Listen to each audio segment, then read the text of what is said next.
Қайырлы күн, каналыма қош келдіңіздер. Бүгін сіздерге бір-ақ жұмыртқамен және де духовкасыз тортты көрсететін боламын. Менімен бірге болыңыздар.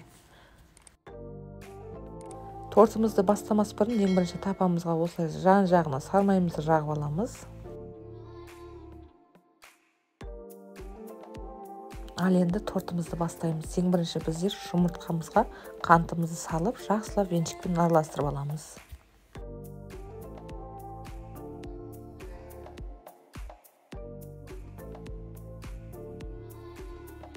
Жұмыртқалы массамызға сұйық майымызды және де сүтімізді құйып, жақсылап венчикпен араластырып аламыз.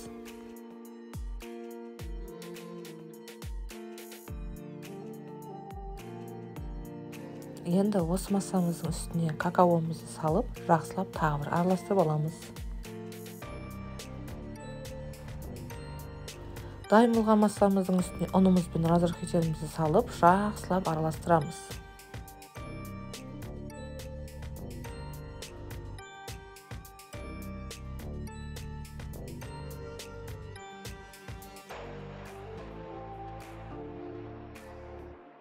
Дайын болған массамызды осы тапамыздың ішіне құйып пісіреміз.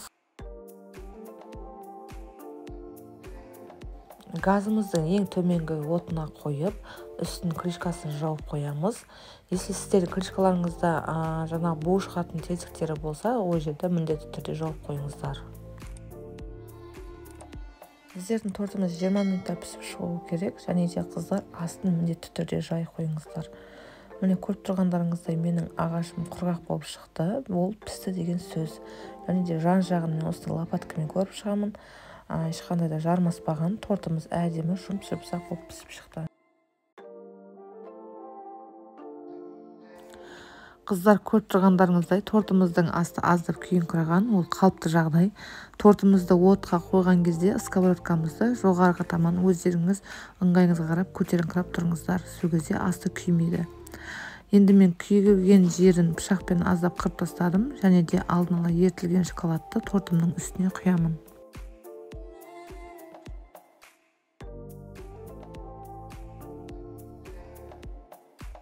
Қыздар қалауыңызша сәндесеңіздер болады.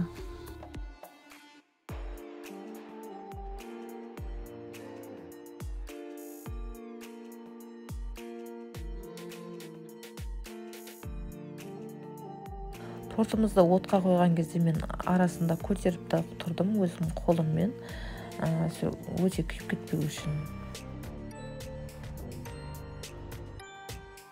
Міне қыздар, 5 минуттық тортымыз дайын болды. Өте оңай, сіздер де пісіріп көріңіздер, міндетті түрде. Өте оңай, және де духовканы аса қажет етпейді. Бір жұмыртқа ғана кететін торт, сондықтан сіздер де пісіріп көріңіздер, балаларыңызды, отбасыңызды осындай тортпен қуантыңыздар.